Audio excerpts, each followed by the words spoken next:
আসসালামু আলাইকুম চাচা। ওয়ালাইকুম আসসালাম। চাচা আপনার বাড়ি কোথায়? আমার বাড়ি মহেশখালী। মহেশখালী। আপনি এই ব্যথা, এই পায়ের হাঁটু ব্যথা এবং কোমর থেকে পায়ের দিকে যে ব্যথা, এটা কতদিন ধরে ভুগতেছেন? আজকে প্রায় 10 থেকে 15 দিন পর্যন্ত। আচ্ছা, এর আগে ব্যথা এদিকে কোমরে ছিল? কোমরে ব্যথা কেমন ছিল? বেশি ব্যথা ছিল।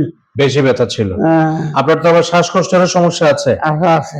আচ্ছা, তো এখন আপনি তো আসছিলেন, আপনাকে তো অপারেশনের কথাও বলছিল। এখন আমরা আপনাকে কোমরে কম্পিউটার থেকে দেখে যে ইনজেকশনটা আজকে দিলাম, এখন সেই ইনজেকশন দেওয়ার পরে এখন আপনার কেমন লাগতেছে? একটু ভালো লাগছে। একটু ভালো লাগতেছে। ব্যথা এখন তো এখনো শেষ হয় না, আপনি তো অপারেশন থিয়েটার থেকে যান নাই, মাত্র 10-15 মিনিট হলো। এখন আপনার ব্যথা কতখানি কমছে মনে হয়? প্রায় 8টা না কমে গেছে, অর্ধেকটাই কমে গেছে, আলহামদুলিল্লাহ। তো এটা আপনার অনেকদিন থাকবে ইনশাআল্লাহ। এরপর আপনাকে কিছু ব্যায়াম এবং কিছু ফিজিওথেরাপি দিব, যেগুলো আপনি মেনটেন করতে পারলে লম্বা সময় ভালো থাকবেন।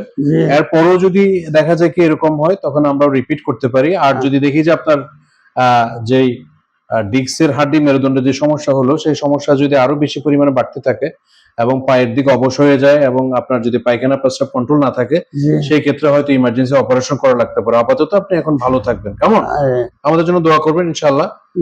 তো এটাতে আপনার কিন্তু ছোট্ট একটা নিডল দিয়ে, আপনি দেখেছেন ওই ছোট্ট একটা নিডল দিয়ে একটা ফোঁটা করে আমরা ইনজেকশনটা এই মেশিন, সিয়াম মেশিন, পোর্টেবল এক্সরে মেশিন দিয়ে আপনারা দেখে একদম বরাবর জায়গা মতো ওষুধটা দিয়েছি। এবং এইভাবে খুব রোগীদের ভর্তিও থাকা লাগছে না, আপনি আজকেই হেঁটে বাসায় চলে যাবেন। আপনি আসার সময় আপনার হাঁটতে কষ্ট হয়েছে না? কিন্তু আপনি এখন হেঁটে যাওয়ার সময় আপনি ব্যথাটা পাবেন না ইনশাআল্লাহ। একটু পরে আপনাকে হাঁটায় নিয়ে যাবো, কেমন? ইনশাআল্লাহ। আমাদের জন্য দোয়া করবেন ইনশাআল্লাহ, যাতে করে আমরা ইন্টারভেনশনের এই কাজগুলো করতে পারি আরো ভালো করে। ধন্যবাদ।